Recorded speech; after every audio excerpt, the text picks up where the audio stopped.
I spent a lot of time trying to decide whether or not to even make an episode about this because it is a weird subject. But the reality is this is probably the single most asked question that I get. How much did that car cost? Now, usually people are asking about the Ferrari project, not the E30, but I'm not really ready to know the total of the Ferrari. We're not going to go there yet, but why not dive into a project that we've turned nearly every single bolt on?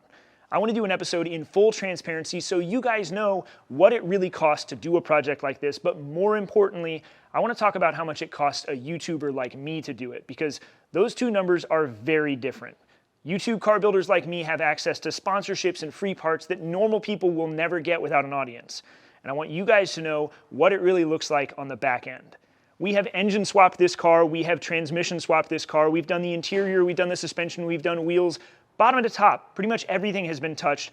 What do you think a project like this should cost? And what do you think I paid to do it? Take a guess, because I will bet by the end of the episode, you're still off.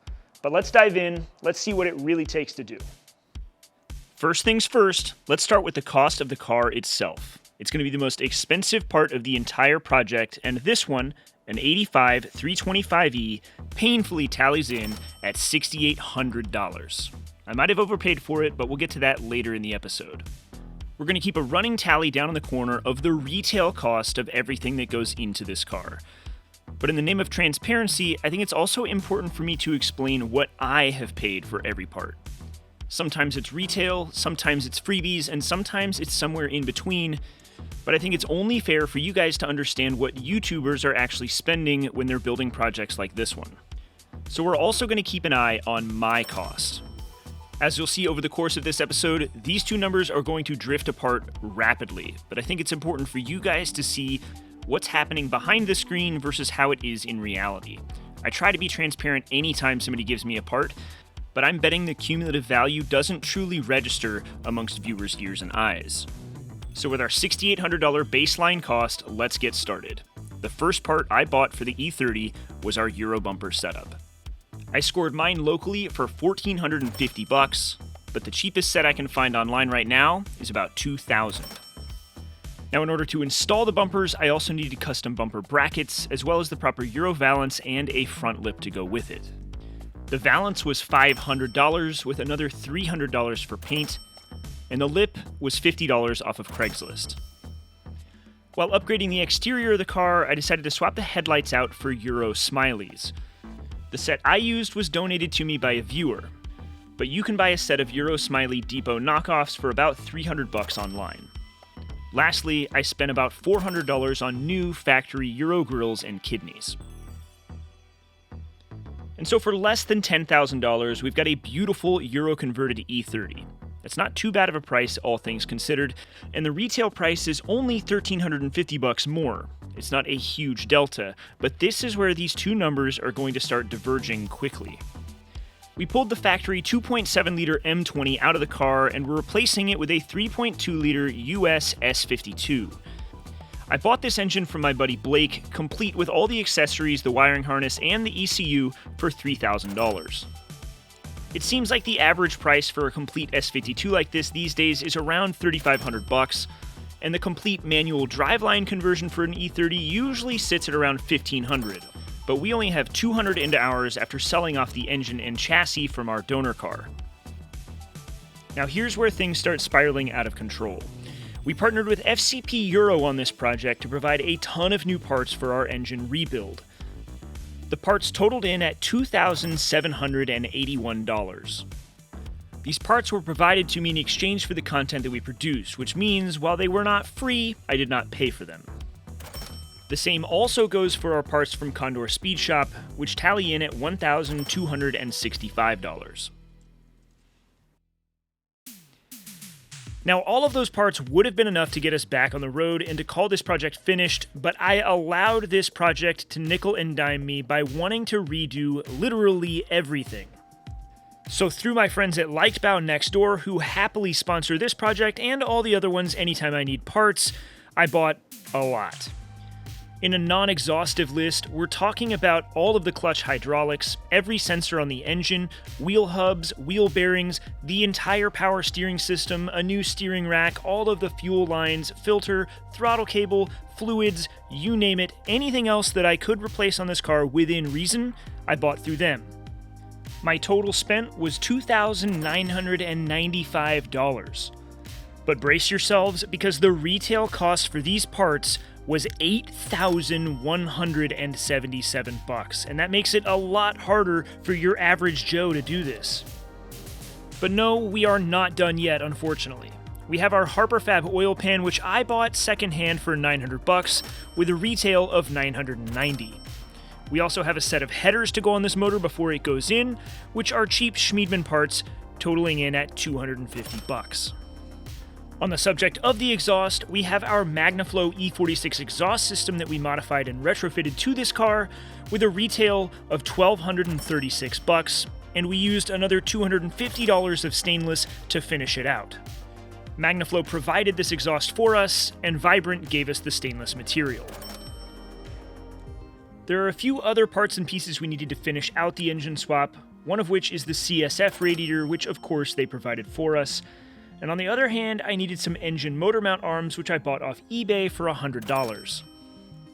Lastly, air conditioning is critical for this build given that it's my daily driver, and the engine didn't come with an AC compressor, so I went with AC Solutions' complete 24-valve Sandon R134A retrofit kit.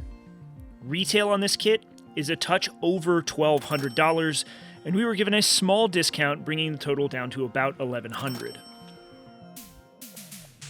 Now we turn our attention to the E30's suspension. We opted for H&R coilovers on this car, and as you might guess, as this channel's biggest sponsor, H&R provided these for this project. Retail on these comes in at about $2,400.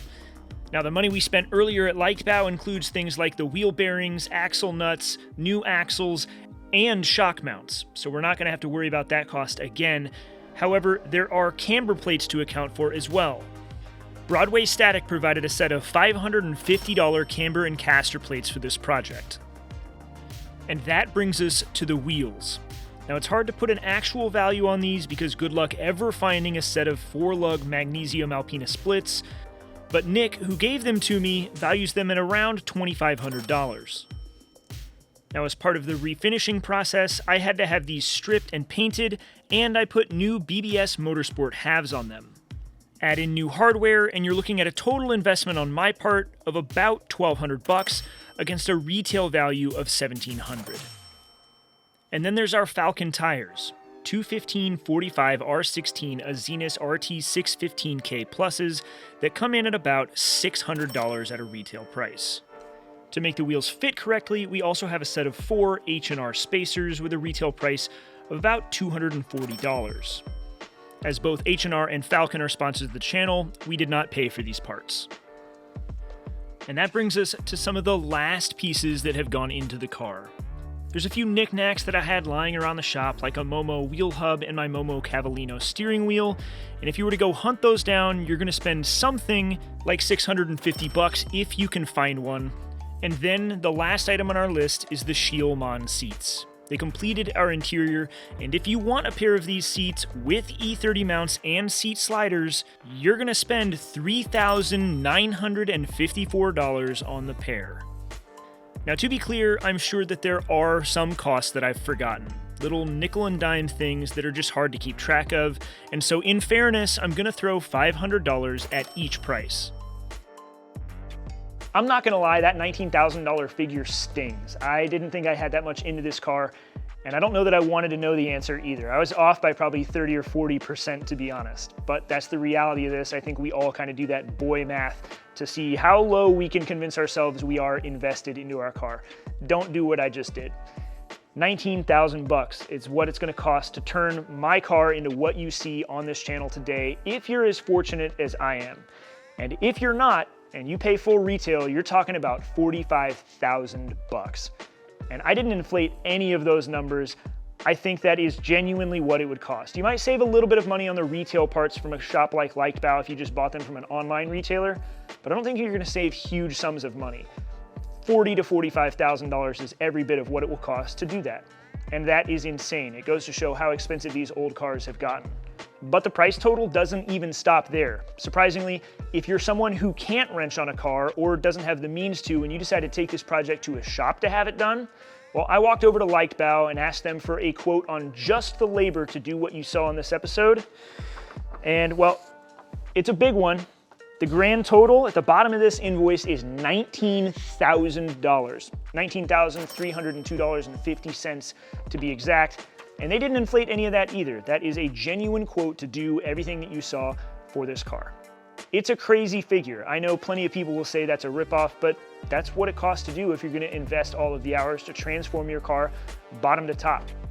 I'm not even sure how to feel about it other than just being glad that I can work on this myself, because even 19 grand feels like too much money.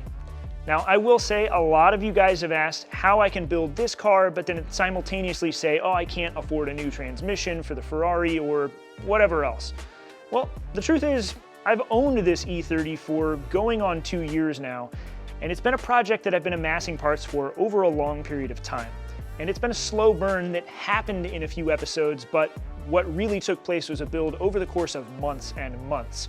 I invest every dollar from this channel back into these projects, whether it's the E30 or the Ferrari, and sometimes the budgeting doesn't work, and when I've spent all the money on an E30, then I can't buy a transmission for the Ferrari. But thankfully the E30's done. We're back in saving mode, trying to get the Ferrari back up and together, and we're trying to get the Model A done so that we can sell it and have some more funds to work with for whatever this next big project is gonna be. So, if you guessed at the beginning of the episode what I spent on this car and what you think it should cost, how close were you? I'd love to know in the comments. Let me know. If you liked this episode, give me the feedback. This was a weird topic and money is a touchy one, but I thought something that is fully transparent could be cool and educational and something that you guys enjoy, because I know this is also something not a lot of YouTubers are gonna talk about.